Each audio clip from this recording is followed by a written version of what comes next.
You just reminded me of a song when you said "Here we go." What song? Uh, You know what I heard when I said it? what? Off to Neverland. That's really funny because I was just watching a YouTube video about a collection of inks that are made after Neverland. So they have like Peter Pan and Dr. Hook and Tinkerbell and all those colors. What's going on, everybody? Welcome to Dylan Talks Tone. Welcome to our live stream on Thursday night, where you get to ask us a bunch of questions and we get to answer them. We also get to talk about some cool stuff. Yeah, it's pretty awesome. I'm pretty excited about this evening. I've got a couple of things I want to talk about before we get started. I'm gonna do not disturb my. I realize that when I do it on one, it does it on everything, so I don't have to like jump in front of you. Yeah, so we got some cool stuff. We're gonna talk about even though people basically. The question tonight is, if cheap guitars are so good, why do people buy expensive ones? And I should say that I didn't come up with this. This came from a question that one of you asked from Patreon. So if you want to ask a Patreon question, you can go to patreon.com/DylanTalksTone and you can join Patreon and you can ask a question and possibly be the subject of the week. Also, we had a really fun hangout. Had some new people in our live hangout this week, which was really awesome. Leslie actually popped in for a few minutes. We also have been uploading new content to Patreon almost every day. So if you have been like a member before and bummed out because like I never did anything cool on Patreon, or if you haven't done it because you weren't sure what value you were going to get out of it, ask some other folks in the chat who might be on Patreon. But it's been really fun over there. I've been doing a bunch of behind the scenes stuff I just would never upload to YouTube. And I'm just trying to make it a goal to upload a video basically every day that we don't upload a video to Patreon that we don't really have a video that day or something. So yeah, I've been trying to really up the game over there. A couple other things I want to mention is we only have a couple sets of the special P90 that came out on Monday. I think we said we had 10 sets. I think there's only 3 or 4 left, maybe something like that. So if you want those sets, they're on Dylan Talks Tone on the front page. You go down to the special edition little spot down there. You'll see it on the bottom right. We only have 3 white. Yep, we only have 3 white DAFs left. With those can be Super 8s too. And we only have a few of our blacked out humbuckers. They're blacked out. Well, they could be basically anything. I think they're Super 8s though. With black screws, black slugs, totally blacked out. So we only have a few of those. And before we get going on questions, I wanted to mention someone who sent me a really nice Instagram message today. I don't know when he sent this because I don't check Instagram very often. Tuesday he sent this, so it's been sitting there a couple days. Sorry. His name is Tony, and he said he said I can't thank you enough for these wonderful pickups and whomever was on the other end of the chats whenever I reached out to your company via website. Now I can officially promote Dylan P90 pickups. If you come to Los Angeles, I'd like to shake your hand and thank you personally. So it's just really cool. I don't often get like sometimes people say something in comments and stuff, but somebody sent me an Instagram message. P90s, of course, because they're amazing. You know who just said hello in the chat? Who? Dwayne Brock. What's up, Dwayne Brock? So if people ever wonder if I ever played in a band or if I'm lying about it, you can ask Dwayne. We played in a really cool band called The Gin Jockeys. Dwayne and I. Now he lives in Alabama. And he doesn't live here anymore. So that's why we don't have a band anymore. Yeah. So, there you go. Well, I tell you what, let's get into these Patreon questions. the very first one is going to be our question of the week. So yeah, pretty cool. So you're ready? I am. I'm timestamping. Oh. I'm trying to timestamp some of the major things so that folks that like timestamps can feel good about having timestamps. Okay. Yeah. Oh, if you want to ask a question, you can also use a super chat, put a bunch of question marks in front of it. Leslie will find it. But we're going to go through Patreon stuff first. Zoltan. Hey, Dylan and Leslie. With more or less all legit brand guitars being generally decent these days, to you as a hobby player, what are the specific differences you expect to get between an average entry-level guitar, a good mid-market one, and a premium product? Also, will you do a follow-up podcast on 3 to 5 things professional guitar players actually care about? Yeah, that's a great idea for a podcast. I wrote it down. This is an interesting question. So, beginner, like entry level guitar, mid level guitar, and a premium instrument. What can you expect to see from that? And this is where the thumbnail comes from. Because, a lot of people will just say, we joke about the Jaga stuff, right? Like just as good as.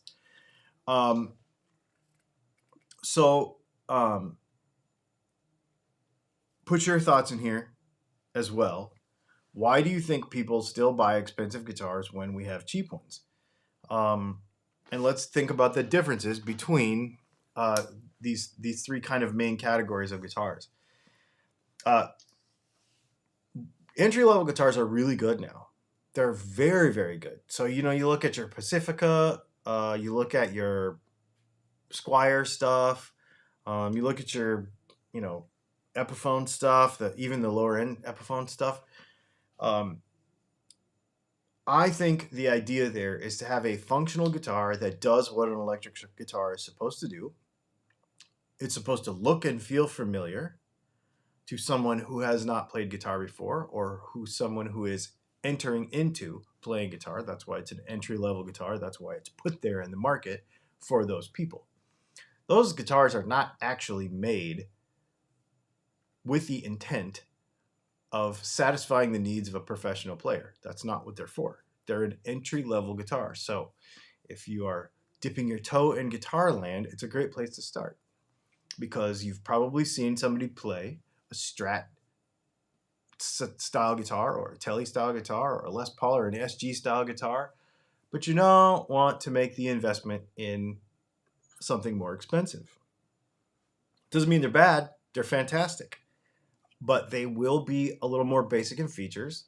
They will be built to a price because they're trying to hit a price point. So some of the things that you will not see some things you will see specifically in entry-level guitars are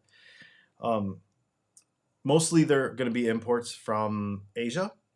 They are mostly going to have very entry-level electronics. So pickups, pots, caps, all the wiring is going to be very, very entry level and very, I don't want to say low quality, because most of the time it works and it does the thing it's supposed to do, but it's not, let's say the longevity of that stuff might not be it could be called into question, like the switches and that sort of thing. Because again, it's an entry level guitar to serve a purpose for a stage that a guitar player is in and probably will progress through. The materials are typically going to be less expensive. So your pick guard is going to be of less quality. Typically, the softer plastics. Your nut is going to be of a softer plastic. Your frets are going to be softer. Metallurgically, they're actually going to be softer. They're going to wear out more quickly. Again, chances are you're not going to play this thing in a professional manner, so it's okay. It'll last you plenty long for somebody who is learning. And it will serve the needs of someone who is an entry-level guitar player, for sure, with the idea that chances are they will find other things that will be exciting to them in various ways. So then we get into the middle section of the guitar. So let's talk about, made in Mexico Stratocasters, not the expensive ones, but like the normal player Strat, player Telly, your $700 Epiphone Les Paul, that area. Again, heavily inspired by the more premium instruments. You are going to get a lot better electronics now. A lot of times what will happen is the core models of these instruments, the pickups will be directly designed or modeled after. In the mid-range, they will be directly designed or modeled after the actual core instruments.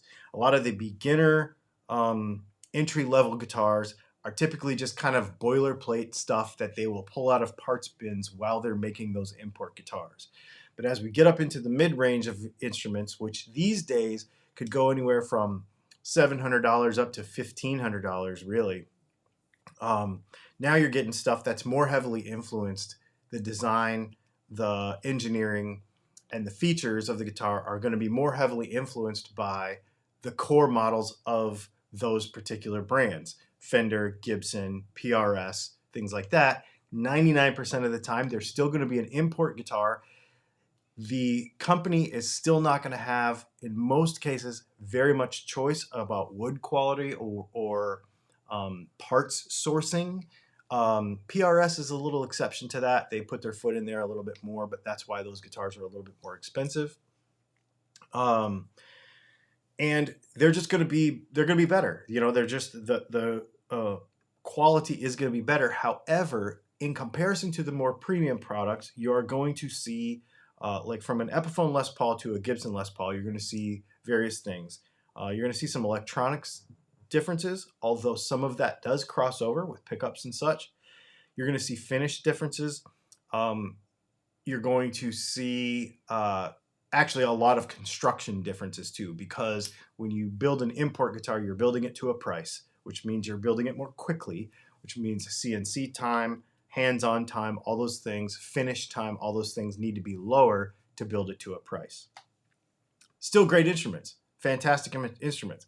And this is kind of our bread and butter, this zone right here in the mid-range, because we know that those guitars can be better, but we also know that there's a lot of folks that don't want to yet invest in a premium instrument like a Gibson Les Paul, a standard Strat of some kind, Ultra 2 or Vintage 2 or something like that, or a real PRS from America, or I don't even want to say real PRS, but an American-made PRS, those kinds of things. They don't want to make that step because these days in 2023, that's a pretty big leap. You're going from $1,500 to $3,000, so it's twice the money to start getting into that American-made stuff, the premium instruments. So this kind of mid-range is really fun because you get to do a lot of modifying. You get to do a lot of, without losing too much sleep over, how much the guitar is worth, but it's a great base to do that with. Those are really good instruments. And that's, I think, where a lot of people live, is in that mid-range, and there's absolutely nothing wrong with it. They're fantastic. So here's the question. If you've got these mid-range instruments and you've got these cheap ones, then why do people buy the expensive stuff still? Because contrary to comment sections all over the internet who think that nobody's buying any expensive guitars, the bottom line is the expensive guitars are the hardest ones to get. They're the ones you wait the longest for. I've waited a year for a PRS before. I've waited 6 months for another PRS. I've waited for Gibsons. You have to wait for these guitars that are the more premium instruments. So what do you get with a more premium instrument that you don't get on a mid-range instrument? What's the difference? First of all, these are the guitars that are the thing that everything else is modeled after or is copying in some way. So if it's important to you to have the real thing of something, doesn't matter what it is, do you like vinyl or do you want real leather? It doesn't matter why. If you want, this is not talking about anything else. It's just if you are the kind of person who wants the real thing and doesn't want something that is kind of like the real thing, that's important to me. Wherever possible, I want the real thing. So I will buy the real thing. Substantively, though, the materials are there's gonna be more care. The reason we talk about the real thing is they are directly engineered for a purpose. The other guitars are engineered to a price so that they can sort of emulate the real thing. But the real thing was engineered for a purpose, for the reason of being that thing, not being an imitation of a thing, not hitting a price point. This is just like whatever it costs, we're going to make this thing and it's going to be awesome. Whether it's a Strat, a Tele, SG, a Gibson Les Paul, we're talking core models now for all of these products. So that means that they're going to be directly designed. That means there's going to not be any compromises with what pickups they decide to put in them, what pots and caps they decide to put in them. If they want to make a slash Les Paul, they're going to say, you know what? We're going to put these caps in these pots in it. We're not going to find the cheaper version to build to a price. We're just going to put the ones that we designed to go in there.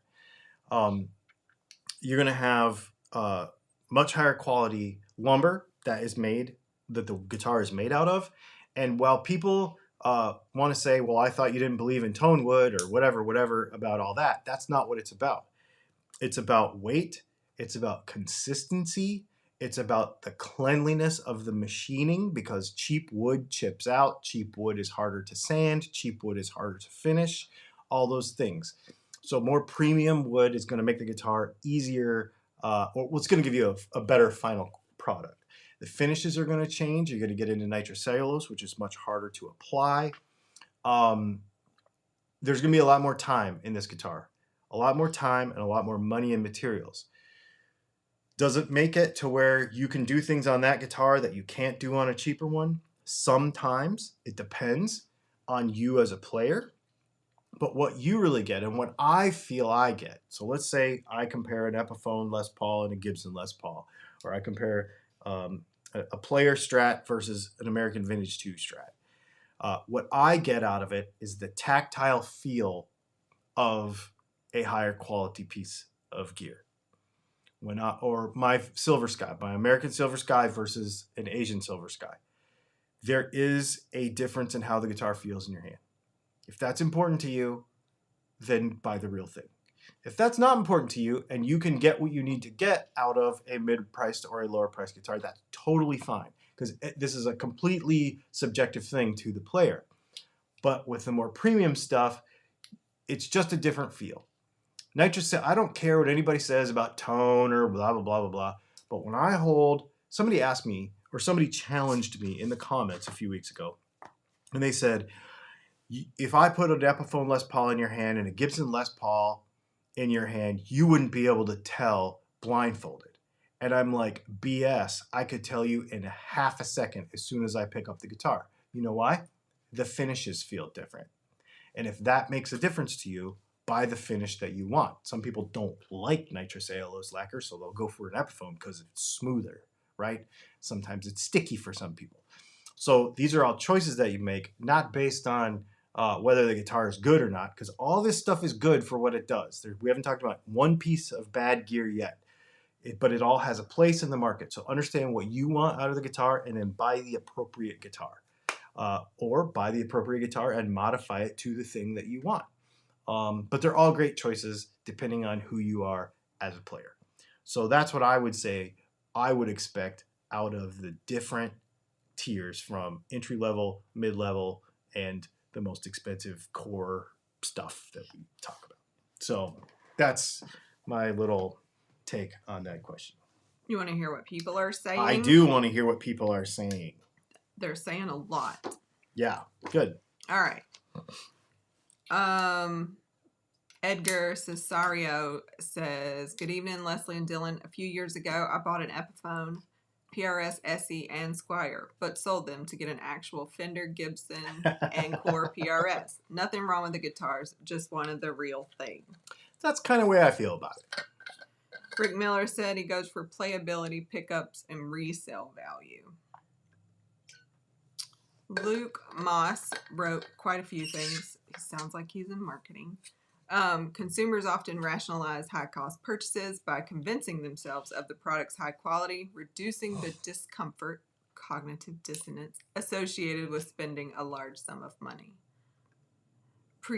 quality heuristic, a cognitive bias where people assume that a higher price item is of better quality than a lower price one, regardless of the actual quality. But see, in guitars, it is true.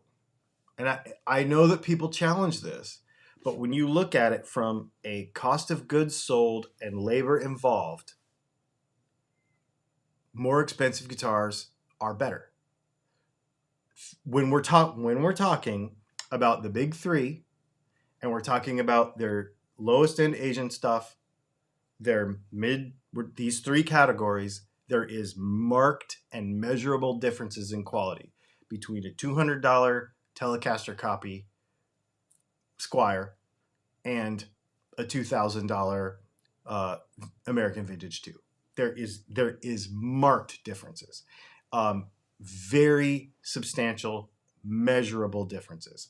So I understand that comment, but I wanted to talk about that and nip that in the bud a little bit, because that's the thing that people get hung up on, is the just as good as thing, and you're only buying it because it's expensive or blah blah blah. No, I'm not. We've done a lot of videos on this. We should do the same videos that we've done with the Gibson Epiphone thing, with the Squire and the Fender thing, because marked difference. Marked difference. Super chat from Sean McMillan. Thanks for the super chat, Sean. He says, bottom line, obtain the highest quality tool that you choose to afford for the job you are doing. And thank you for the super chat, Sean. And you're right. And remember that music is creative. So we talked about this in our podcast. There is a level of utility that all of these guitars can serve. But if you are passionate, and the passion for your instrument, for your music, and for your creativity rises above the level of utility, then do whatever fuels that passion. And if buying a cool guitar fuels that passion, then allow it to exceed the utility. There are too many people who are like, you can do just as much on a $200 guitar. Yeah, but if you don't want to, then you won't. So if your passion exceeds the utility of the tool you're using, then allow it to do that and just be creative however you feel possible. However it's possible. Hogman Hawk says, because we can. Exactly. Tom F says, because people spend money on what they like. Same. 67 Goat says, I don't discriminate. I buy expensive and cheap stuff. Shane Walton says, maybe because people are generally idiots. LOL. Just kidding. Let's see. Those are questions. Black Star says, but people buy cheap guitars too. Lots of them. They do. Bruce K said, I played some high-end guitars yesterday and I felt the difference. Later he tells us what, but it's not together, so I grabbed that one too. Cool. Crazy Lazy Dave says, I bought my most expensive guitar because it's cool, not because it was better. It was cool and I didn't have a similar guitar. Same. I do that too. That's a question not really related. Let's see.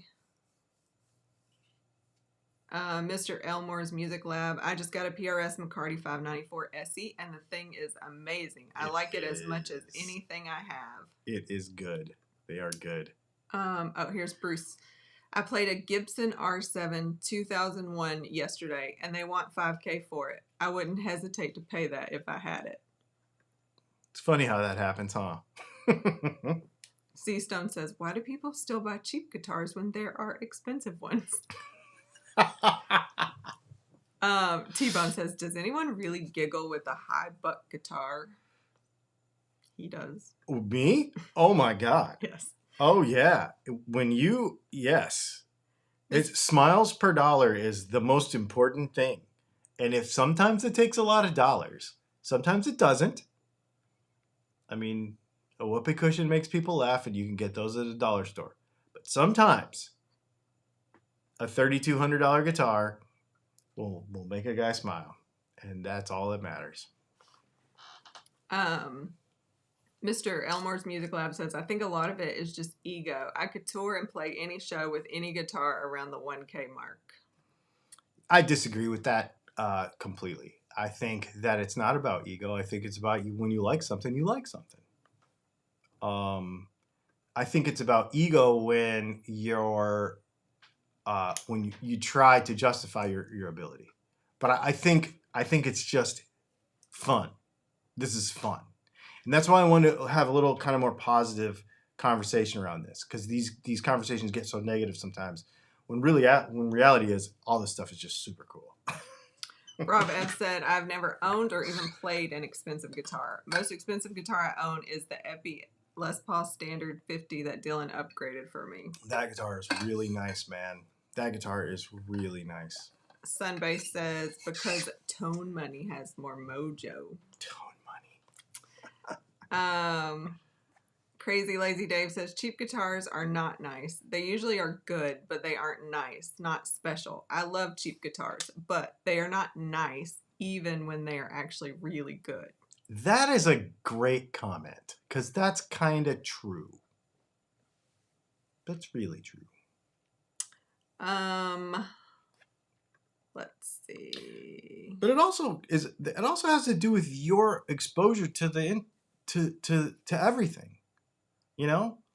My first fountain pen that I bought was like $10 at Staples, and I was like, wow, this writes better than any ballpoint I've ever written with, and then I'm hooked, and now I have all kinds of crazy stuff.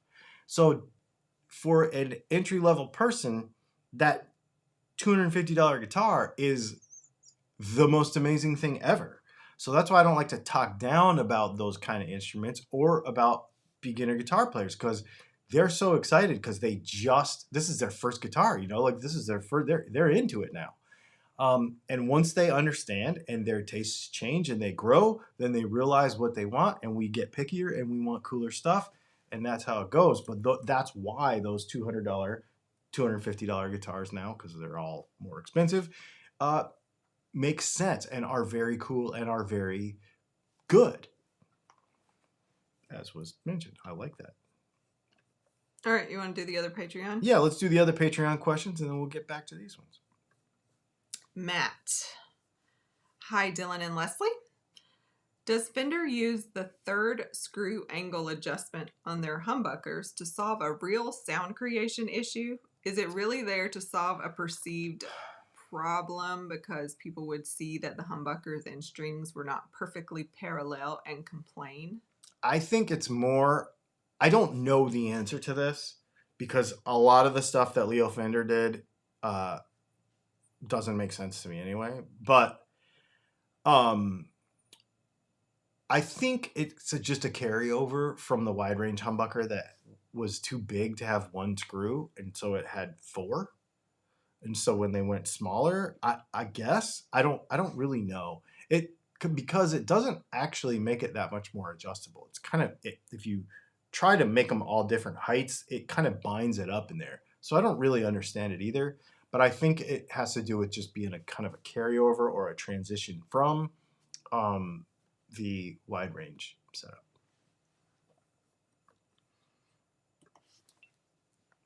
Charles. Good evening, Leslie and Dylan. Thanks for hanging out this evening. I saw Charles in the comments. You are welcome. Thanks for hanging out with us, Charles. He's talking about his, so somebody brought up like Harbor Freight tools, and then they were like, that's how the tool comment came out, I think. And then now they're talking about Snap-on tools. Mm-hmm. That's how I knew Charles was here. Yeah. You get what you pay for. Is that somebody's name? Glitch? Yeah. How do you say it? I don't know. Oh. I was going to leave it up to you. I'm so sorry. I've never even seen a name like that. I would want to know how to phonetically pronounce it and where it's from. Yes. Anyway. And it's supposed to say hello. I accidentally cut that off when I copy and paste. Did you cut off any of the names? No, because I double take the name double took. Somebody probably knows. Somebody tell me how to phonetically say that, because I would butcher it. I'm not even going to try. It might just be a username that's not a real name too. So I don't know. Gleerig? I don't know. Hello, Dylan and Leslie. I would love to know your thoughts on electronics selection and planning. when to have just one volume and one tone, when to have more than one volume or tone knob, when to have 4 like a Les Paul. I'm dipping into learning to build guitars and don't have a perspective on why PRS, Gibson, and or Fender, etc. choose what they do. Your thoughts would be appreciated. Okay. So let's just take a truncated history lesson here. The Telecaster was the first real in solid body rock and roll electric guitar, right? It came with the Esquire wiring first with the bass circuit, but then they were like, okay, one volume, one tone, 3-way switch, so we can use beginning, middle, and end, bass, middle, and treble. Okay. The Les Paul is like, ooh, we're going to one up you, and we're going to put 2 pickups in it, and we're going to give you a volume and a tone to control each of the pickups.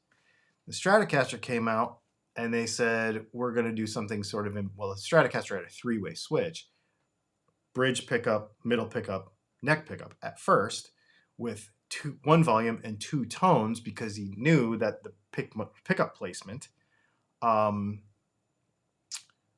was going to make a difference in the tone, the distance, right? So now you have 3 pickups, so it's good to split up the tone control. So that's just a couple of guitars, but if you think about when those things came out and the interaction between them, so you had a 3-way with 2 pickups, a 3-way with 3 pickups, and 2 tone controls, and a 3-way with 2 humbuckers with volume, tone. It doesn't really matter. If you are experimenting with guitar building, you should experiment, and you should decide how you want to lay out your guitar, because everybody does something different. I've got 2 volumes, 1 tone up here too. So everybody does something different. Just remember that the more pots you put in the guitar, the more signal you're stealing from the pickups. So, and you kind of have to wire around that and understand that 50s versus modern and that kind of stuff. I like to use the least amount of components possible to get the job done, because it's a passive instrument. Like I said, you're stealing signal. But you understand your guitar design and you understand what you're doing, I would experiment with it if I was you. Because, do you want a volume and a tone for the neck pickup and not one for the middle and then one for the bridge? You could play with it, all kinds of different stuff. But it's going to take experimenting, especially if you are designing something. Shane, greetings again, Mr., Mrs., and Mr. Talkstone. I was looking at a Les Paul special here where the neck P90 was taken out in favor for a humbucker and the P90 bridge kept in. This is a combo I don't see very often. Is it a good idea? Would it sound similar to a hum telly combo? I actually have seen this in not Les Pauls, but or specials. I've seen it in guitars though. And like if you put a DAF or a Super 8 in the neck position, and you put one of our P90s in the bridge position, that would be a rock and roll machine. What if he doesn't play rock and roll? Oh, Shane plays rock and roll. Yes. Yes, never mind. Oh my gosh. Another one. Tell me phonetically how to spell your name and where you're from. He is from Florida. Florida? Mm-hmm. Okay. Because he just received an amp that I sold him. Oh. And I sold him an amp. Is that his name then? Yes. Oh. I sold him an amp. That's a surname. I sold him an amp, and then he joined Patreon right after I sold him the amp. Yeah. Welcome. Yeah. Hello, Dylan and Leslie. Quite some time ago, I watched a video where Dylan suggested that all guitarists should own a single coil with 1 volume and 1 tone knob guitar. This prompted me to go ahead and purchase a pink Squier Sonic Stratocaster HTH with the purpose of upgrading it. Since then, it's been hanging on my wall, but I think it's time to start the upgrade. Do you think I should go ahead and change the pickup with either a DAF or Super 8 only, or the pots as well? If the latter, do you offer single bridge pickup loaded Strat pick guards? I think you should just put a Super 8 in it And I think you should just leave the pots alone and see what you think.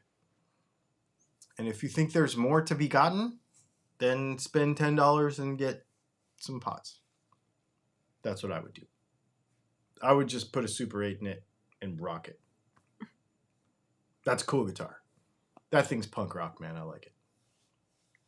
Mr. Goat said, I own a DTT loaded pickguard P90 bridge DAF neck. It's great. Oh, he does. That's right. Shane Walton said, I'm in a cover band that plays mostly cult tunes. Oh, I love that. All Is that the last question over there in the Patreon? Patreon, yeah. Yep. Okay. And then I have some real questions over here. Excellent. Looks like we're going to run out of time tonight. So if you need to use a super chat, we'll stop what we're doing. We'll answer your question right away. But let's do it. Rusty Shackelford. Wondering if you know a good attenuator, is that a word? Pedal, or do they not work? The Tone Master built-in one works great, it seems, but I don't think I get the same sound on my Black Star at 4 watts compared to 40 watt. So it depends on which Black Star. I had the St. James that I just sold to the gentleman that we just saw. And that thing was great. And the power scaling in it was great. I agree with you on the older Black Stars like the HT40 and stuff that the power scaling's not as good. I think that there are some, but you have to me, buying an external box is better than a pedal because it's actual attenuation then.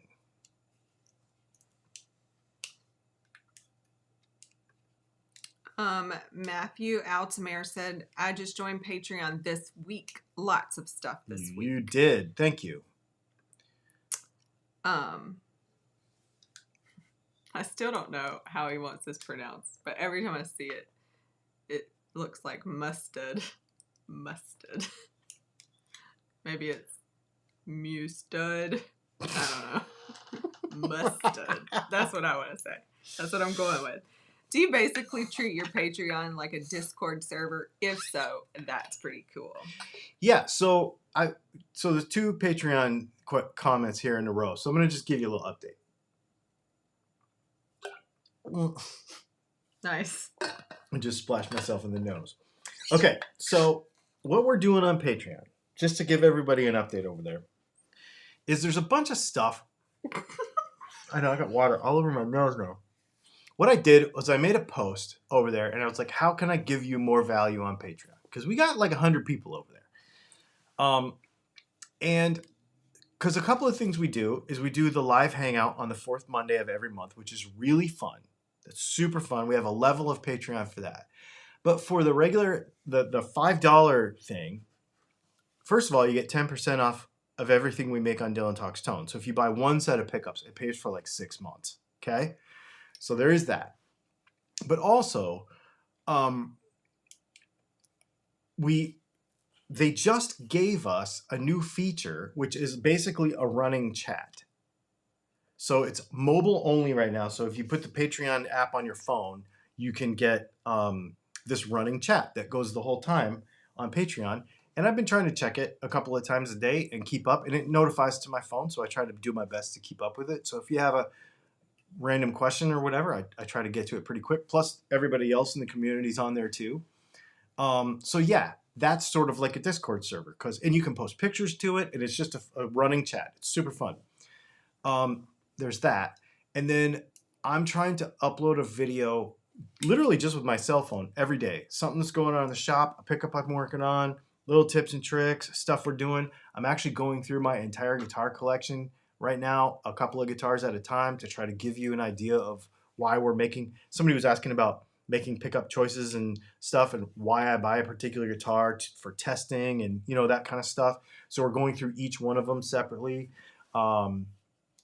Just all kinds of stuff. It's been really fun over there, and there's been a lot more conversation lately. The other thing we're doing is we put a we're starting to organize everything a little bit better. So there's like collections of posts. So all the hangouts that you can watch in a rerun, if you're that level of Patreon patron member, there is a post over there that's kind of pinned in the collections for locations. So as you're comfortable, I'm not telling you have to do this, but you might want to say, I'm in some city and state, or I'm in southeastern Florida, or I'm wherever, because a lot of you have been networking within Patreon and then getting to actually hang out in person. So, Ohio's hopping. We got like a lot of patrons from Ohio. So like they're all like, maybe Ohio's just a friendly state. Maybe it is. And they just want to meet each other. Because Yeah. isn't that where is Jeffrey there? Uh-huh. Yeah. And so is Dave Chenzoff. And He's so close to there. He's in Ohio. I thought he was in Pennsylvania. Mm-mm. Oh. And then Charles he's in Kentucky, but he's almost in Ohio. Like there's a bunch of people. So yeah, it's really cool. It's been very cool lately. And another thing that one of our Patreon members gave me the idea, actually Ivan, Fanshank Guitars, gave me the idea. Twice a year, just 2 times a year, we're going to open up the live Zoom hangout to every Patreon member. So the fourth... Fanshank Guitar says Canadians are friendly too. The fourth Sunday... Sorry. The fourth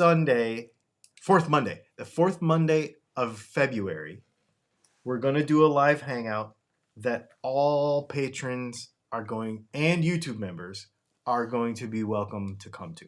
So you can see what it's about, decide if you want to do it more often. So there's just a little Patreon update. Okay, let's go. T-Bone says, good evening, Dylan and Leslie. Good evening. Dylan, if you took over Fender Music Company, what changes would you make equipment-wise? Equipment-wise? I don't know what that would mean. I think I wouldn't make any... I don't know what they have there because I haven't been to visit their factory. So equipment-wise, I don't know. I can't speak to that. I would put Leslie in charge of... she would be the COO. Oh, gosh. And we would focus on company culture. I would support that. We would focus on company culture. And we would make it to where people really wanted to work there. I think that's the problem. I think if people really want to work there, they really want to make cool stuff, they'll make cool stuff. Mm-hmm. And the stuff will be cool and it'll be good quality. And they'll make good stuff and the stuff will be cool. That's it. And I think we would focus on culture over equipment. Oh, I was like, I lost my place. Here we go. Super chat from Keith H. Thanks for the super chat, Keith. He said, thanks, guys. Love the Patreon behind the scenes. I even bought something that Dylan would say, it works, but not good enough for me if I'm going to use. LOL. Oh, wow. Cool. I don't understand. Must be an inside Patreon thing. Maybe. Thank you, Keith. And thank you for the super chat. Yeah, very nice. All right. Did that one. RB. Yes. How many people would have bought the guitars they bought if the headstock was blank? That's a great question. Crazy Lazy Dave says, I got my Adam Jones Epiphone signed by Adam at Gibson Garage the other day. Ooh, that's wicked cool. 67 Goat. Dylan, you now have 2 less of the P90s. Oh, really? That was earlier. Oh, I didn't have my notifications on, so my phone didn't go ding. Mr. Elmore's Music Lab would love to know what Dylan thinks of his SE Silver Sky. Is the core really worth that much more? So going back to our earlier conversation, it depends what's important to you. If you want a Silver Sky that sounds like a Silver Sky that just makes the sound and plays really well, then the SE is fantastic. If you really appreciate the workmanship, the finishes, the kind of next level appointments of the American Silver Sky, then it will be worth it to you. I'm on my second American Silver Sky, and I have owned two. Yeah, I've had two of each. I have sold both of the SEs and kept the American one. And when I sold my first American one, I regretted it the next day. I didn't regret it because I bought other guitars and that's why I had it, but I missed it the very next day. I was like, I will have another American Silver Sky. It is very good. Very good. That's right. There. Super chat from Rick Nelson. Thank you for the super Thanks, chat, Rick. My first Strat spoiled me. Squire Deluxe. Ooh. Has tapered tone block and big swings both ways with a level base plate. Fender blocks are always too fat to level out. Oh, that's interesting. Yeah, so you have like a practical reason for liking that Squire guitar because the way you play it. That makes total sense. I dig that.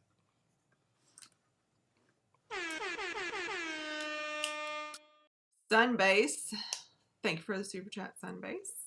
Thoughts on how a 4-pole bass version of a P90 would sound on a P bass in place of the typical split coil? Seems the mids and lows would be okay. I think they would. And I think that's something that we could actually do. Sounds fun. Mm-hmm. Was that a super chat? That was. Oh, well, thanks for the super chat, man. Sorry, I thought it was, and then thank you. And we're going to celebrate Ernesto Chang's first super on a live stream. So thank you for your super chat, and thanks for chewing up. Because it sounds like first ever on any live stream. So, thanks. Oh, wow. Thanks, man. I appreciate that. Hey, Dylan. I have the McPherson Sable carbon fiber, same as you. Have you experimented around with different bridge pin materials? I have not. And that is something on my list. Because I also have a D28. And the modern D28s have carbon fiber pins. So I was going to call FU Tone because he makes those pins and get a couple of sets and try them in both of those guitars. It's on my list to do. I just have not gotten to it, but that's on my list. I've thought about it a lot. Cool. Thank you for the super chat. And thank you for joining the community, or if you've been around for a while and that's just your first one of those, I appreciate you. Curtis Chavez says, am I the only weirdo who plays more affordable electric guitars, but I'm more willing to splurge on a very nice acoustic? No, you are not. You are not at all, because I am very much that person. I have a lot of nice electric guitars over the last few years because of all of this, like doing this for work and needing them for various reasons. However, my very first brand new guitar ever was in 2016. I've been playing for 40 years, and my very first brand new guitar was in 2016. And it was a not cheap Breedlove acoustic. And I still, to this day, while I cannot justify acoustic guitars very much for the channel, so I don't buy a lot of them, I would have a room full if I could. Shark Air says, what is it about Eastman guitars that you do not care for? It's not that I don't care for them. They don't make me. Do they bring you joy? No, not really. They just are kind of. When somebody said they're good, but they're just not. I don't know. A lot of people think they're really nice. Those guitars are like a Genesis G60 or G80 to me. They're like, That's very specific. well, that is a Korean luxury car that costs $80,000, $60,000. You can get a base model for $40,000. I was looking the other day, but I just can't do it. I just don't. It's like I don't have a reason to buy one because I just go buy this other thing instead. And they don't. What does James May say on Top Gear? They don't give me the fizz. They just don't. I don't know. They're cool. And they're very well made. And I get that people really like them. They just don't give me the fizz. That's it. I know there's a time delay, so I'm just going to call out that, oh, no, that means you went first and I get comments late? Yes. Yeah. Never mind. I thought he said they don't give me the fizz before you did. Oh. Because I saw it. No, it had to be before then because I'm like literally sitting with you. Mm-hmm. Mm-hmm. Anyway, I think Doug said what you were thinking. Yeah. They just That's don't... Doug, right? The other Doug? Which one? I don't know. Who did I just tell you? You didn't tell me who. Slacker Deluxe. Yeah, yep. Yeah, that's Doug. The other Doug. The other I'm Doug. sorry. That sounds ugly. You're not an other. No, that's what it is. They're pretty, and I get it, but I don't have a reason to buy them because I don't know. I just don't. Sir Sneaker Pimp said smiles per dollar deserves a shirt. Yeah, that's not me. That's a motorbike thing that my buddy and I used to talk about. Instead of miles per gallon, it was miles per dollar. Joe C. Can you provide a short explanation on the sound difference between a humbucker with a cover and without, and maybe the why? We have a really good video on this with back-to-back comparisons. There is a subtle difference that you can hear in certain rigs depending on how your tone is set up and stuff. If you have real dark tone, you won't be able to tell the difference. If it's real bright and jangly with a lot of clarity, you can. Basically, it comes down to a thing called eddy currents, which we could go down a complete rabbit hole with this, but basically, the cover disturbs through weird science the magnetic field, not the magnetic field. It disturbs the inductance that happens within the coil. So it's not blocking magnetic field. It's not changing the magnetic field really, but it's causing some disturbance in the inductance, which in turn causes some disturbance in how the electrons move in the wire. On a very minute level, not everybody can hear it in every circumstance. But we have a really good, you can Google that, YouTube search that on my channel. We have a really good video about that with really good comparisons, and you might be able to tell the difference. Rev Canada. The pickups on my SG with Batwing are tilted to the side. Would it make any difference if I do something to make them level? I heard this is common with those. It is common because the guitar is so thin and the way they're routed on the inside. There's a couple things you could do. You could put a piece of foam under them to make them level. It bugs me, so I like to fix it. The other thing, it's possible that you could take the back cover plate off, and where the wires come down in, if there's any slack in there, if you can push back toward the pickups, it's possible that when they assembled the guitar, they might have pulled on the wires a little bit too tight, and it like just pulled on the pickups and made them on a little weird angle. And if there's any slack in there, sometimes you can like push it backwards and it'll loosen them up a little and let them sit straight. Try that. or just unscrew them from the top and make sure that the wire that comes out of the bottom of the pickup and goes into the hole in the guitar is moved around in there a little bit, and maybe it's like hooked up against the little, like it's like hooked against the little mounting screw, and it's kind of like pushing the pickup or the base plate sideways. You might just be able to adjust that around and make it a little better.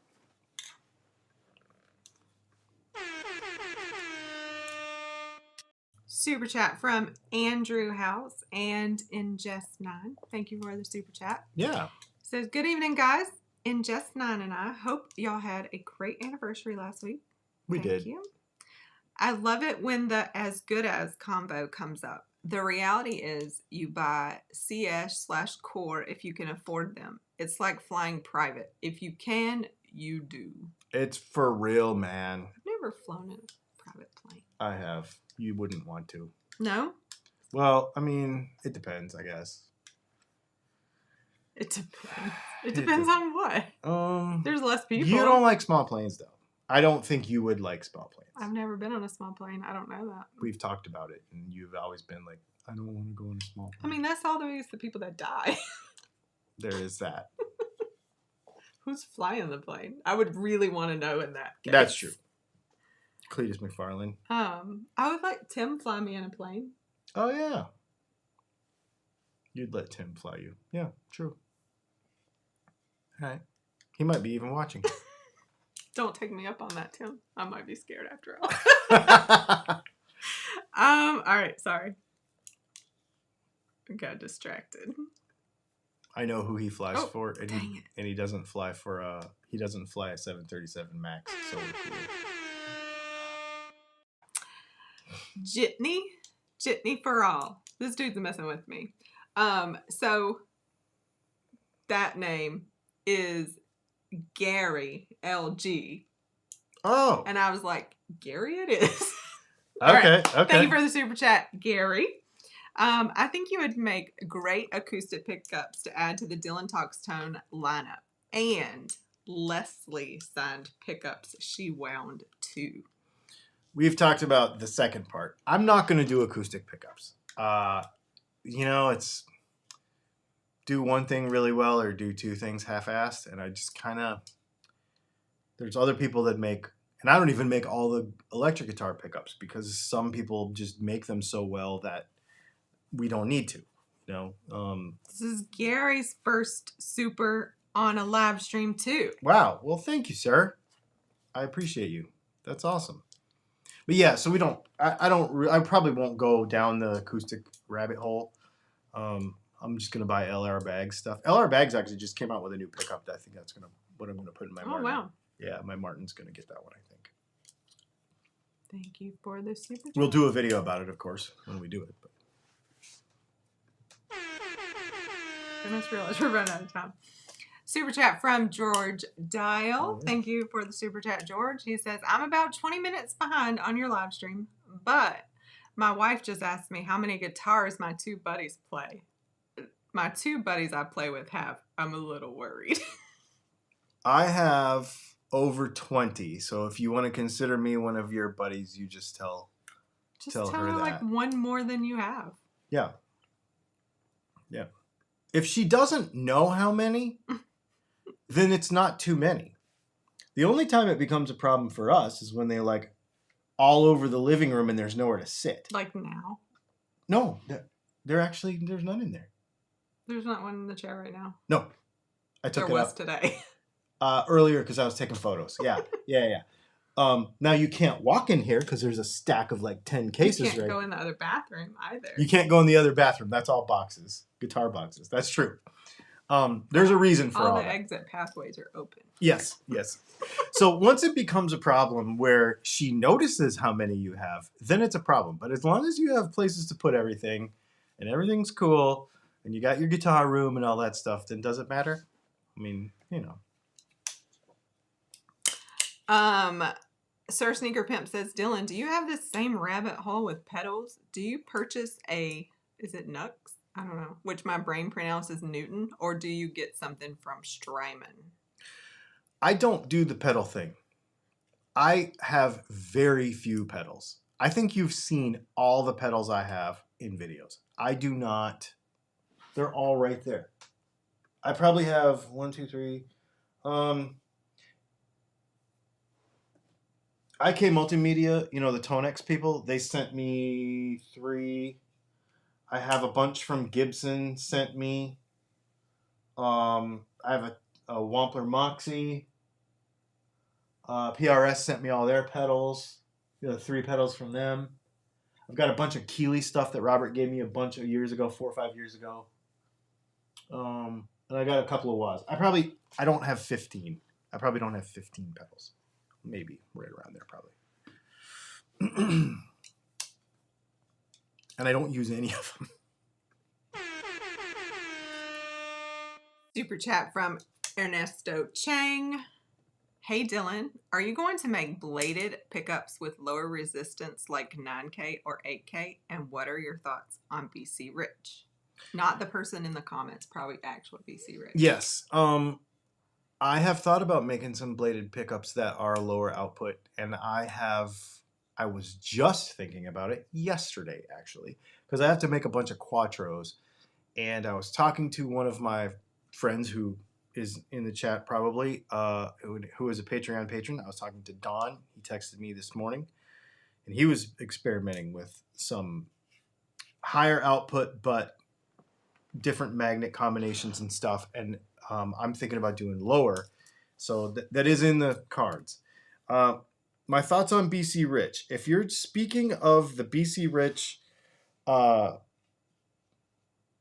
guitar situation with who's the company that Steve Strelacci is a endorsee with. He's a friend of mine. Basically, BC Rich ordered 400 of this special edition guitar. They canceled half of it. And now Iconic Guitars had to lay off a bunch of people, basically fire everybody in their LA plant and shut the whole thing down and restructure his entire company because BC, and he's blaming BC Rich for not doing that. What I would say to that is we have been in that situation before where we had an opportunity to make many pickups. And I did consider putting people on. I did consider expanding and doing a bunch of stuff. Good thing I talked you out of all that. And she is like, we probably shouldn't. Let's just work hard. So we did. And the kids helped us out. You know, we taught our son and daughter some stuff, so they helped us out too. But we kept it in-house. We kept it real small. And a few months later,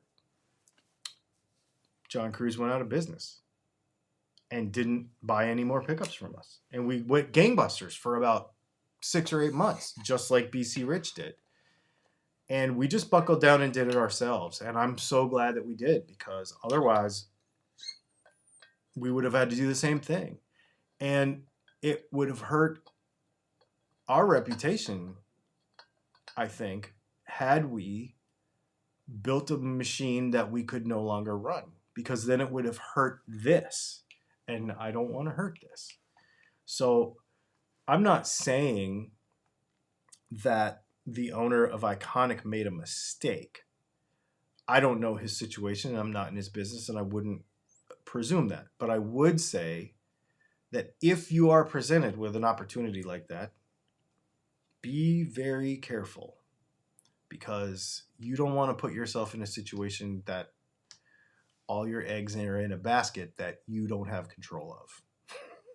You know, that's what I would do. And it worked out fine for us, but it's because we took control of it. Sorry, people crack me up. All right, you ready to say what time it is? Yes, it is. What time is it? Thank you for that question. What is that? What's that show? What was the Tool Time show? Oh, with Pamela Anderson. Until it wasn't. What's that show called? Home Improvement. Home Improvement. Tim the Tool Man Taylor. That's all I could think in my head, and I was like, that's not the name of the show. Yeah. All right, so it's off topic hour. So we talk about guitar stuff till 9 o'clock, or a little after sometimes. And now we're going to talk about not guitar stuff. You can ask any question you want, and we will probably answer it. If you ask a guitar question after 9 o'clock, it has to be in a super chat. If it is not in a super chat, we will ignore your question if it's about guitars. Feel free to ask us anything, because this is what we do. We hang out with you. This is where we make friends. This is where we talk about what else is going on, and there's a lot. Yeah. So you want to know what I was laughing at? Yeah. Shane Walton said, I can work for you, Dylan. You can hire me as Leslie's maid. Oh my gosh, that's awesome.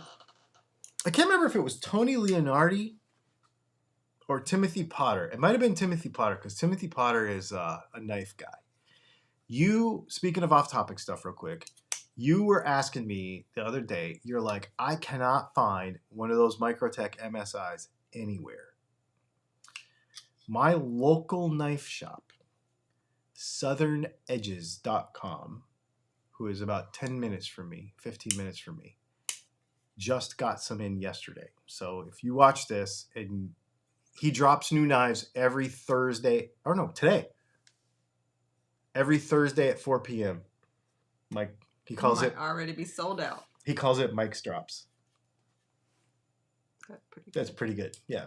The guy's name is Mike, and he has all the high-end stuff. But he has Microtech MSIs with this same one with the black blade and the black handle. And then he has the serrated, half serrated one too. So there you go. Cool. Curtis Chavez. So then there was some plane talk that happened. Yes, aircraft stuff. Curtis Chavez says, you guys travel on the RV pretty often. The private plane isn't a million miles away from that. No. No, we do have the private jet of the road. It's pretty nice. Yeah, of the road. That's a big difference. It's not as fast. Wow.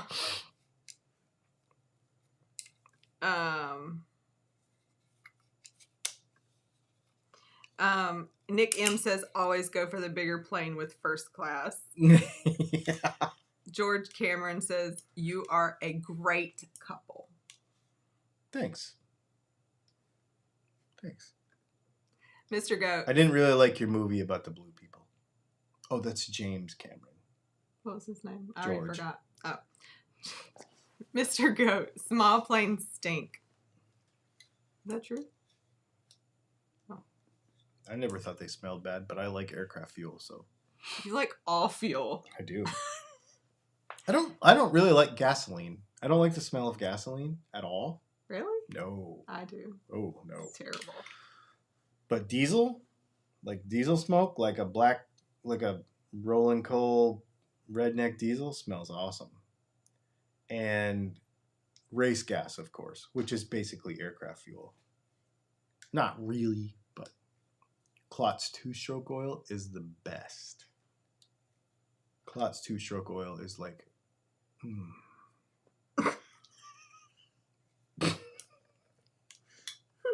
If guitars can make you smile, look at what really makes them smile. Yes, this is very true. Nick M says, I do not want to ever fly in a tiny private plane.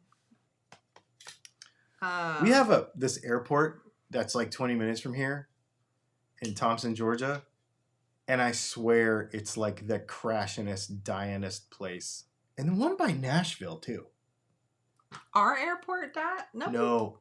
What did you say? People fly in and crash over Thompson. Yeah. Yeah.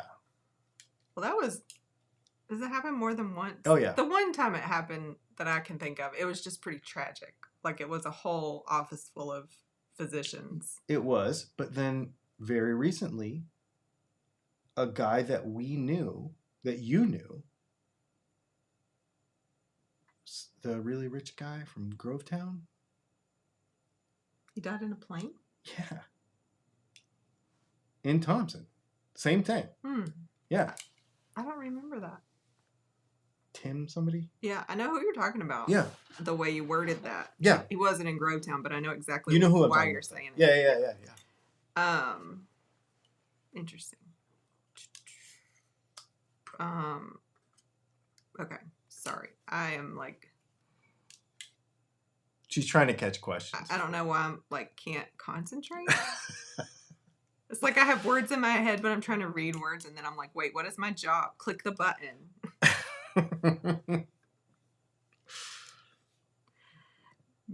Burrell Investments. What's your favorite drums?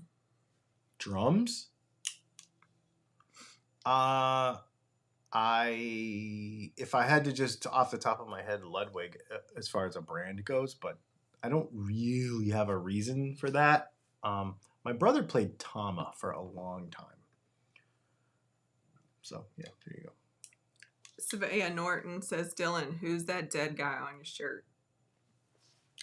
Nobody really. It's just a t-shirt that I designed. You can get this at DylanTalksTone.com in the gear section, the Dylan gear section.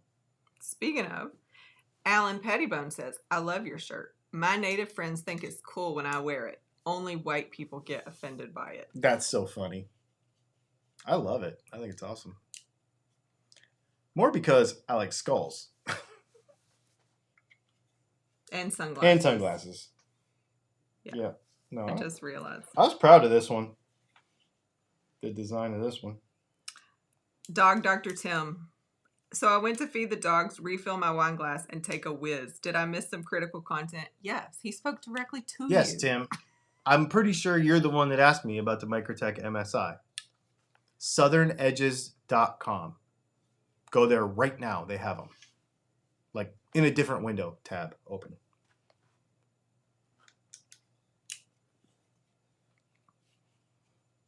Okay. They said, cool. I love that shirt. I'll get one. Maybe they wanted to make sure it wasn't somebody they knew that was dead or something. Oh, right. Don't make it weird. Oh, and BC Rich told Tim we were talking about which smells better, diesel or unleaded. Oh, yeah, that too. George Cameron says, how long have you guys been together? You seem so tight. It's great to see. 10, 11 years. Ooh. Last week was our Last week was our 11th anniversary, yeah. And we did have Indian. Mm-hmm. Thank you, everyone. It was delicious. Last week, a bunch of people gave us a bunch of super chats to take us out to dinner for our anniversary, and so we did do that. And we went to Indian food and listened to some very inappropriate conversation. Oh, yeah. Crazy. I'm not going to repeat that here. It's too off topic for even here. And then, yeah, it was great. It was nice. It was a really nice. We liked that place, and the food was really good. So thank you to everyone who, I mean, we were going to go anyway, but then it was like, oh, they really want us to go to dinner. So thank you. Gary, Jitney for All, says, I have just recently acquired a couple custom handmade knives from Gary Cunningham. You might dig. All fixed blade, though. Gary Cunningham.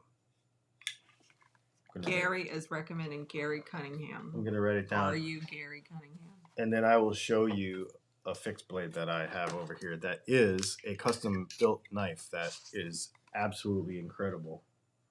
Oh, Doc wants to know, what was the anniversary Indian menu?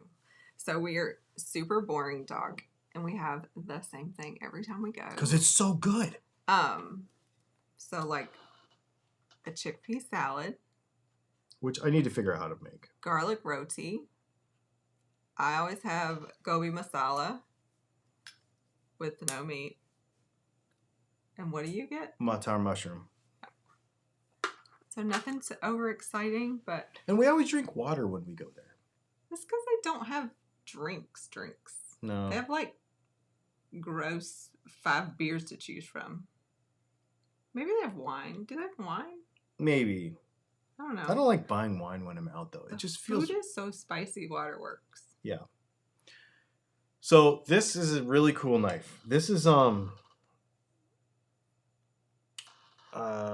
it'll be hard to get it to focus. If you go to my Instagram, Dylan Talks Tone, you'll be able to see this knife. This is a company called, it's one guy.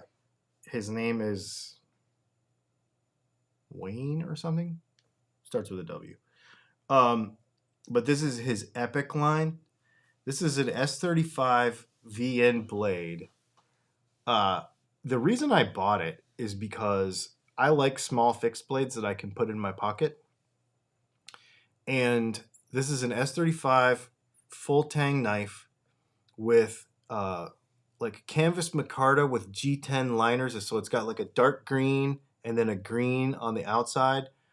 And the real reason I picked this one was because it has a convex grind. And this is the only convex grind knife that I have. This thing is razor sharp. I mean, like, shave your face with it. It's the sharpest knife I own. And it holds it. Like, I use this thing for everything now that I'm carrying it. It was so sharp that it cut through the sheath. I had to fix the sheath. So I literally like bound it with super glue and like made my own welt around the outside of it so that I could carry it around the outside. But yeah, man, this thing is sick. This, by any other custom builder, I was thinking about this. I was looking on a couple of the knife stores that I buy from. This should be like a $450 to $500 knife. The way it's finished, the way it's made, the way everything about it, it should be a $450 to $500 knife by a custom maker like this. I paid $180 for it. I was like, he told me, and I'm like, oh, sign me up. I'm ready. I'll take it. I was like, I can't even believe that's even possible.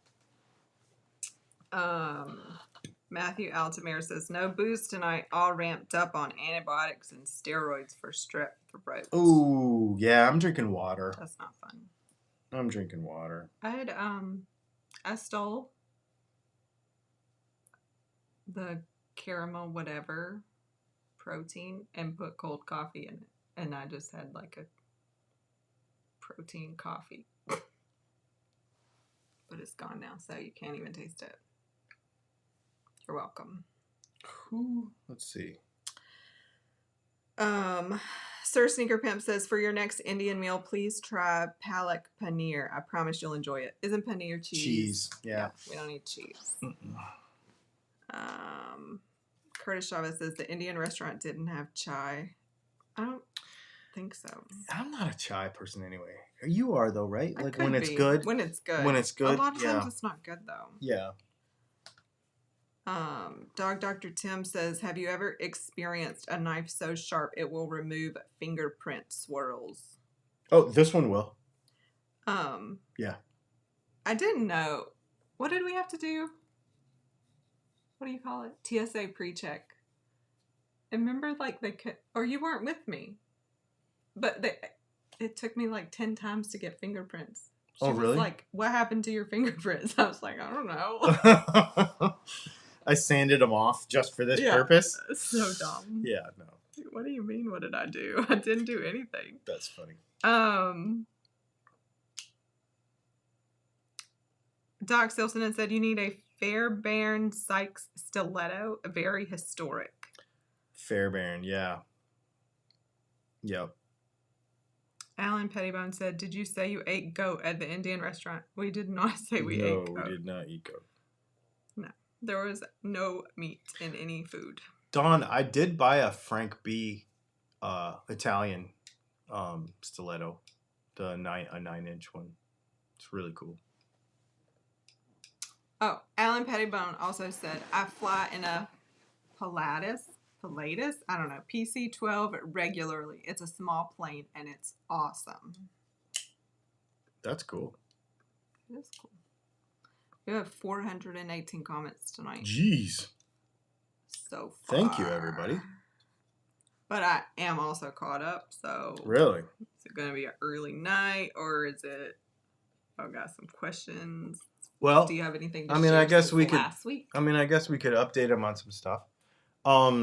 Next week, our son gets married. This week? Sunday. It's this Sunday? Oh, no. You're right. I'm sorry. No. We have one more. Yeah. I'm so ready for like all these dates. Oh my God. I'm like rushing dates. You're not kidding.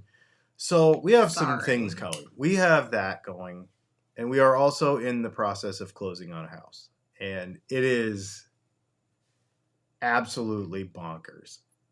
Where they're like, you're totally through underwriting. Everything is awesome. You're approved. And then today, I get like this list this long. And they're like, we need all this stuff. And I'm just like, oh. So literally, that's why I'm not saying I was flustered when I got started, but I had to I didn't actually even watch Texas Toast video tonight. I usually do right before this. And I was like, I cannot think. I cannot talk about guitar stuff. I need some minutes off. So I watched a fountain pen ink video and was just like, let me just zone out for a minute. Because that was a whole bunch of these tax forms and how to convert this to PDF and DocuSign that and blah, blah, blah, blah, blah, blah, blah. So we may have another couple days of that garbage, but the appraisal was done yesterday. Everything's cruising along pretty good. I think it'll be all right. But even so, the coming up to Bryson getting married next weekend, having to move, keeping all of the business going and making pickups the whole time, making videos the whole time, all of that. It's a lot. Oh my goodness.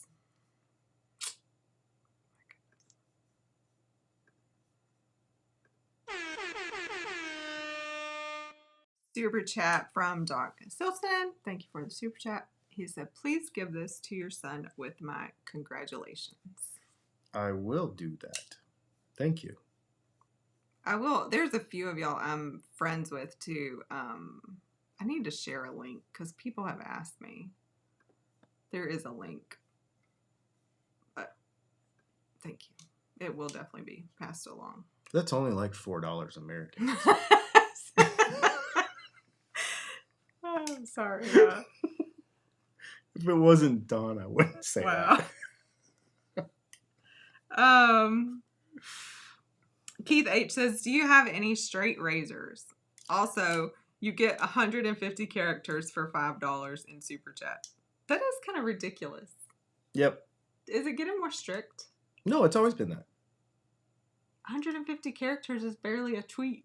$5? Mm-hmm. Okay. Yeah. Yep. Are you going to answer the question? What was the question? Do you have any straight razors? No, I don't. It's on my list. I want to get some. I don't know that I would use them, but I would like to get a couple just to have them in the collection because I think they're neat. But I want to get it from one from Japan. I want to get like a properly done. Doc said $4.95. Oh, okay. Jason Albert said in Illinois you have to have a live fingerprint in order to be a locksmith. Oh wow.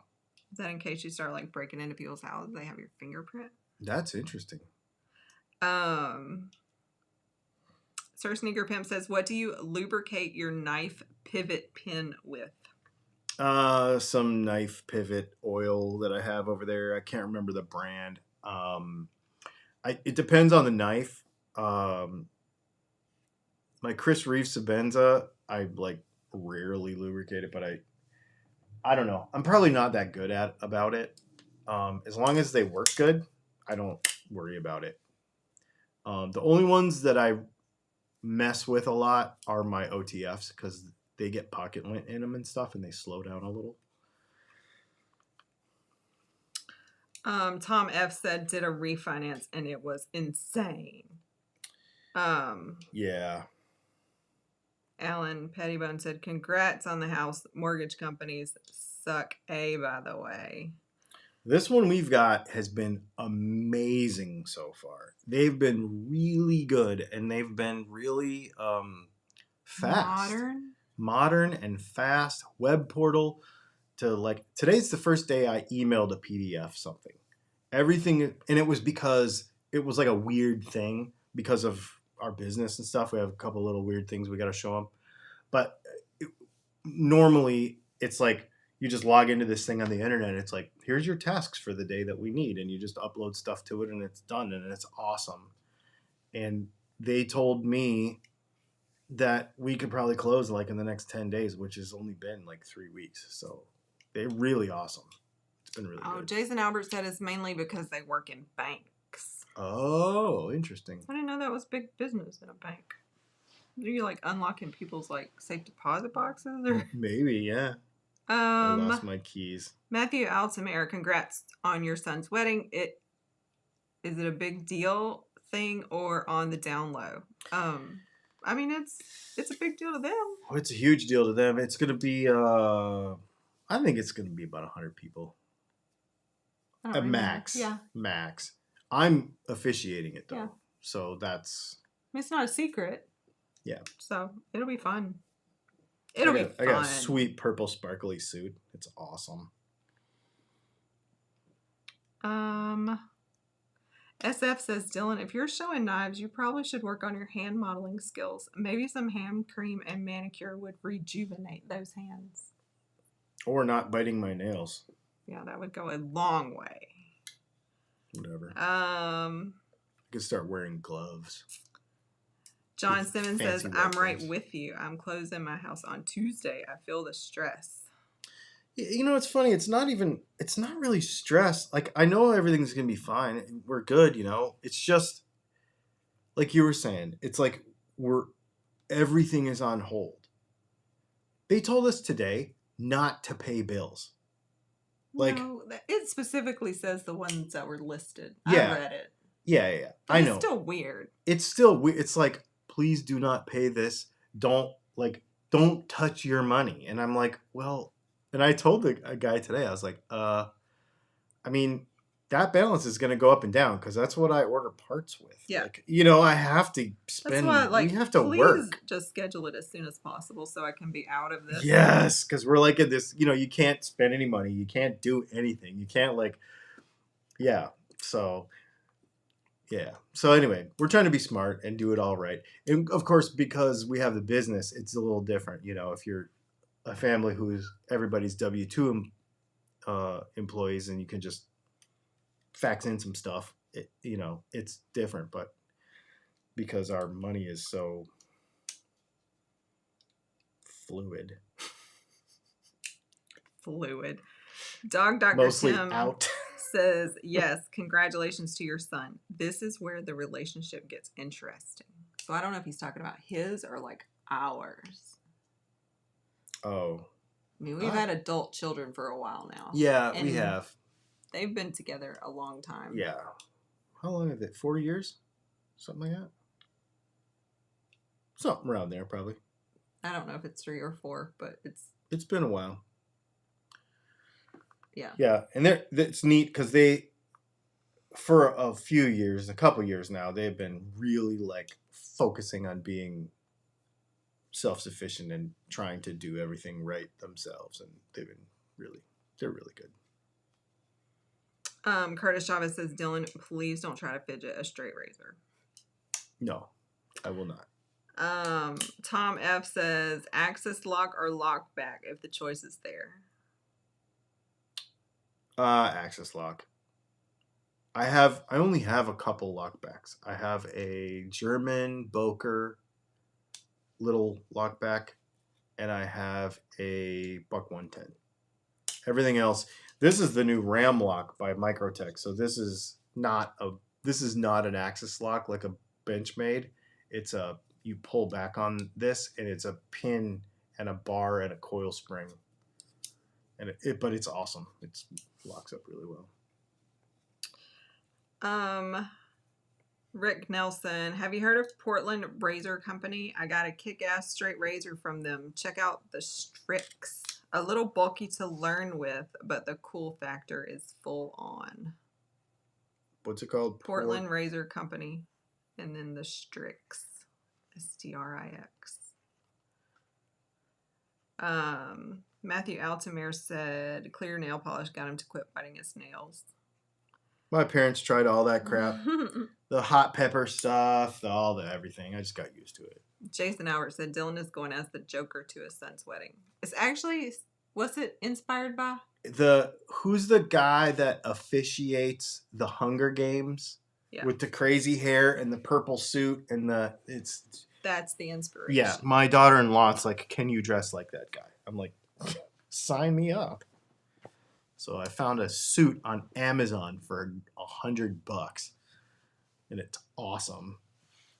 I don't know how many times you'll wear it, but I only have to wear it once. So Gary wants to know, what Armalite Pew Pew do you have, and do you like Palmetto State Armory products? I do not have any Palmetto State Armory products. We do go there because Palmetto State Armory is based like an hour from here. And if you are speaking of Armalite rifles, I do have an Aero Precision build with their M4E1 receiver and the fancy enhanced handguard and all that. It's in burnt bronze, and it is 5.56 16-inch with a really super trick trigger and Hollow Sun optic and Strike Industries charging handle, and I think there's a Surefire light on there. It's pretty super trick, actually. Maybe I'll show you on Patreon.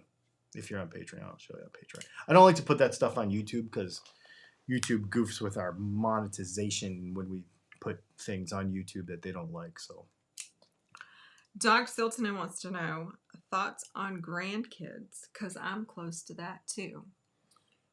Do you have thoughts on grandkids? I want to have some because I'll get an Escalade.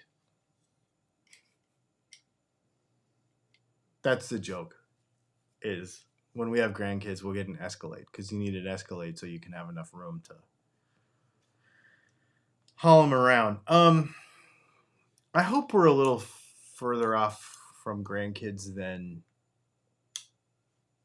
they talk like they are, but for their sake too, because they're just getting going with life.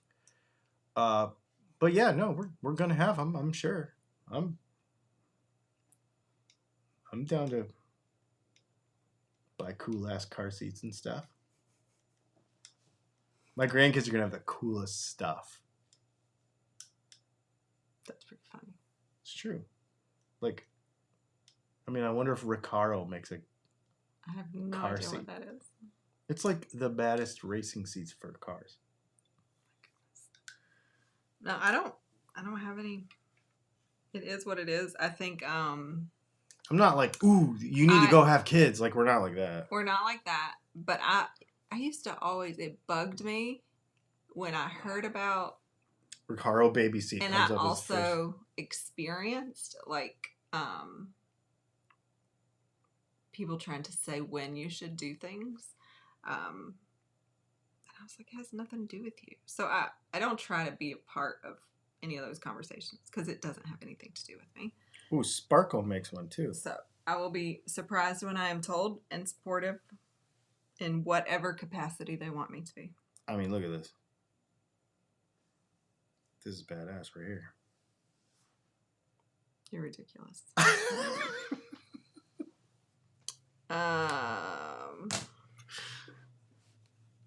Curtis Chavez, Dylan, you told me about Buck and Boker for an affordable fixed blade. Came across Boker pocket knife. What do you think of that one? They're great. I have a couple of Boker folding knives. Yeah, they're great. Their Boker Plus is made in China. Their Boker, maybe their Boker Plus is made in Taiwan. Their Boker Magnums are made in China. They're the cheapest ones. And then their Boker Soul Engine stuff is made in Germany. They do have some stuff made in Brazil, I think, too. Their German stuff is absolutely unbelievable. But the Boker Plus stuff is really nice. There's a lot of really nice stuff. And they just, SHOT Show's going on right now. Boker has just come out with a bunch of very cool stuff. Fixed blades also. MKM, which is Maniago Knife Company, has just come out with like 4 different little fixed blades that are really cool. David C. Anderson from the Knife Center designed them. And they're very cool. Dog Dr. Tim said we need pics of the suit and or wedding if your kids approve. How cool. You're getting a new daughter. Yeah, we've been calling her our daughter forever. We have. And we'll definitely be in the pictures because not only is he officiating, but we're the parents of the groom. We're the parents of the groom, so we'll be in the... Yeah. And I'm a photography nerd, so literally, like, she's like, oh, I'm like, who's going to do your pictures? And she's like, I have a friend.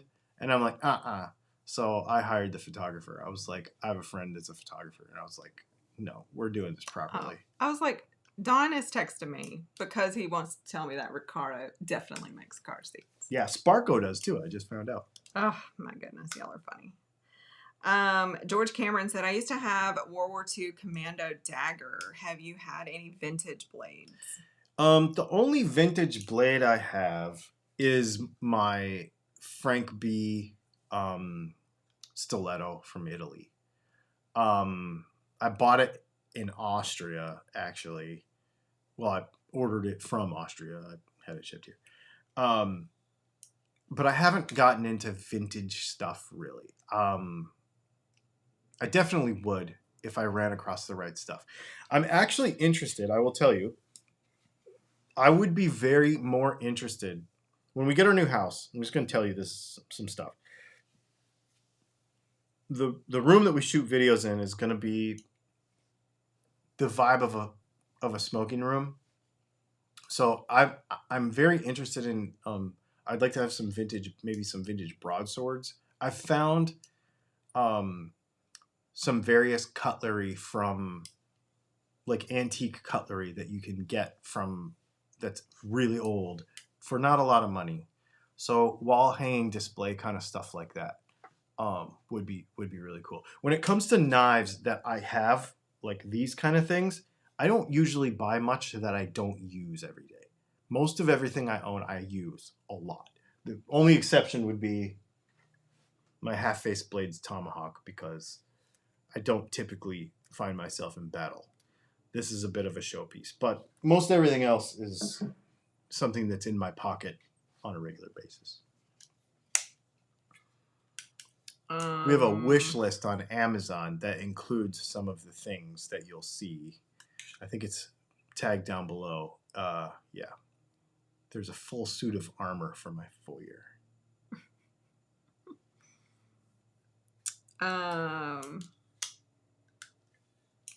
Somebody was like congratulating Doc, and he was like, it's hypothetical, but they're in their early 20s, so I'm sure it's soon. Yeah. And Tom F has 3 grandkids. I think Charles says he has 3. Yeah, he has 5 daughters, 6 grandchildren. Wow. That's really cool. And then, because, you know, Doc is like justifying, like, they're in their early 20s. And Charles was like, yeah, my daughters were in their early 20s too. Yeah. Like, happens then. Mm-hmm. And there's a conversation happening about Palmetto State Armory amongst a couple people, but I did see Gary, who I feel like I've harassed tonight anyway with the various names, says he's in Georgia, so I don't know where he's at in Georgia. Oh, we're in Augusta, so let me know if you're around. Adrian Smith says new mountain bike day 29-inch hardtail Eastern Alpaca is still in the box until this weekend. $399 slashed from $799. Hurry and get yours. Only a few large size bike frames left. I have a Salsa rangefinder right there. 29er, large frame, hardtail. That's my jam. George Cameron says, my mom was into antiques, and we had loads of old bayonets and swords and stuff. Illegal here now. Yeah, I think that stuff's really cool. The early battle stuff is very interesting to me. So even on the rifle side, I would like to collect one of each of the main battle rifles for recreation shooting, obviously, but also for display in history. So I have an AR. I would really like to. Zostava actually at SHOT Show just came out with a a new AK that looks very cool, and it's an AK-74N, I think, but it's very cool. I'd like to have one of those. I would like to have a Galil. I have a G3 308 16-inch 18-inch, an 18-inch G3 308, the HK, that slap deal. I've got one of those just for the purposes of, I just think they're neat. And so the same thing with on the blade side of it. I just think those vintage blades that like were used in different parts of history, I think would be really cool. I really want a proper Japanese sword, not like a department store one, not like the ones you get in I want a real one. But that's not right now. Dr. Tim says, I EDC most of my knives, even the fixed blades on weekends. Can't carry fixed blades at work. Oh, interesting. Sir Sneaker Pimp says, do you use a dash cam or do you have a GoPro for your car? We have a dash cam. I have in each car. Yeah, I have a Garmin dash cam in the van, and I have a in the Audi we have a radar detector. So I have a what is that thing?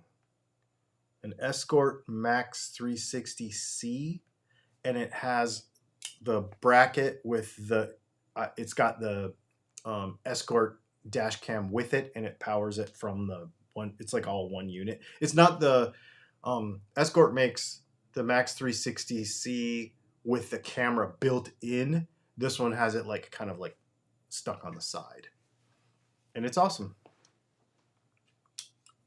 Tom F says, Dylan, I need to show you a few nice World War II rifles. Oh, yes. I would love to have an M1 Garand. I would love to have, oh my gosh, I would love to have all that stuff. That stuff is so cool. Oh, look, the gesture you're making. If you had gestures on, you probably would have got the hearts, blow up hearts, because it almost looked like you were making a heart. Yeah. I would love to just be a museum of all of that stuff. I think it's so cool. Doc Stilton says he has a 1943 vintage Springfield Armories M1 Garand. Oh, that's the one. I mean, Springfield is they're the people that imported them. If I didn't know Doc and didn't know he was such a nice guy, he's like always had. It doesn't matter what the subject is. Like he has something to contribute. I know. Which could be really annoying, but it's really cool because oh no, he's got a story for everything like, too. Like it's a proper story. Yeah, that's a person who if I didn't know him, I would be like, who is this guy? He's well-rounded and traveled, and that's very cool. I like that. Yep, I like that. Most everybody here is like that. Like, when they contribute something, well, I have one of those. It's like, it's literally like, it's not bragging. It's like, oh, like, I like it because it's people are like just being part of a community. Like, no, I know. I'm just saying, it just is so. It's so cool. Most people don't have like everything. I don't know anything about that. I don't know any, but I feel like Doc knows a lot. He's a little and a lot about a lot of things. Very well-rounded. But that comes with curiosity. I think he's also curious. Anyway, I'm talking about him and he can hear me, so I should probably stop talking about him like he's not here. Doc, the membrane came off of my tooth yesterday, and I called the dentist. The hole, off of the whatever the Gore-Tex thing is, right? Yeah, it came off yesterday. So I called him, and he's like, I was like, do I need to worry about this? Do you want to come in and have me fix it? And he asked me, and he's like, no, it's been long enough.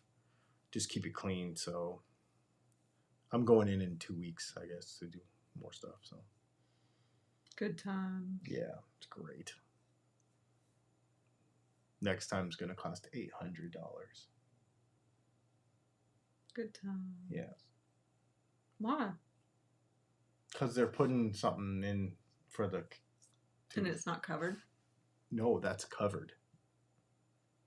That's the percentage of whatever? Yeah. Oh, wow. Okay. Yeah. Okay. Yeah. Implants are not cheap. Wait, we've rolled into a new year. What are you cheap. Oh no, I already. Yeah, no, this is not cheap. Doc said it should be okay.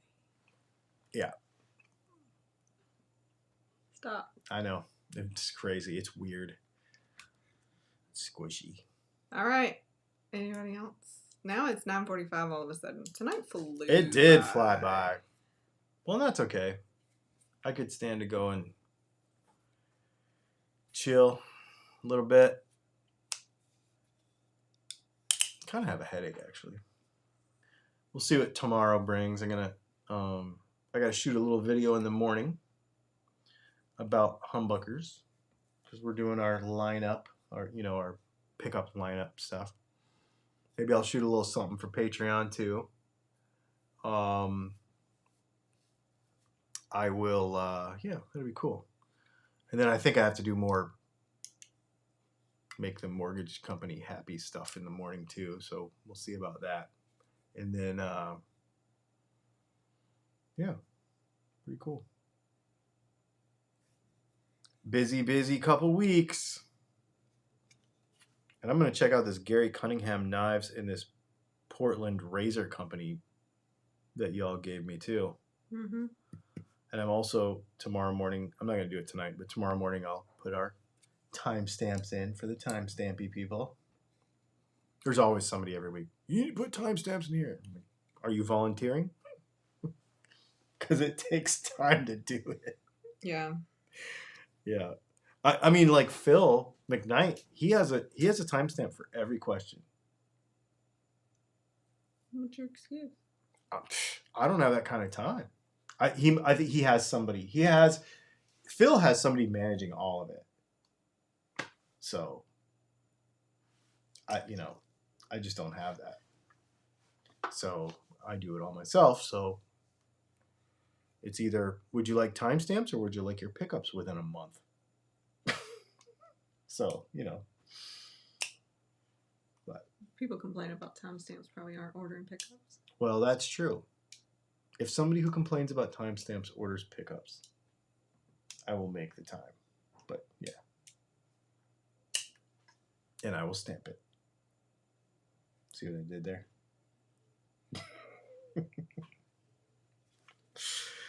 All right, y'all. Are we good? Gary Cunningham is in Silva, North Carolina. Where is that? Mm-hmm. North Carolina. Oh, Silva, North Carolina. Okay. That's 2 states away. Cool. Are we done? Yep, we're done. That's it. Thank y'all. Thanks for hanging out. We'll see you tomorrow.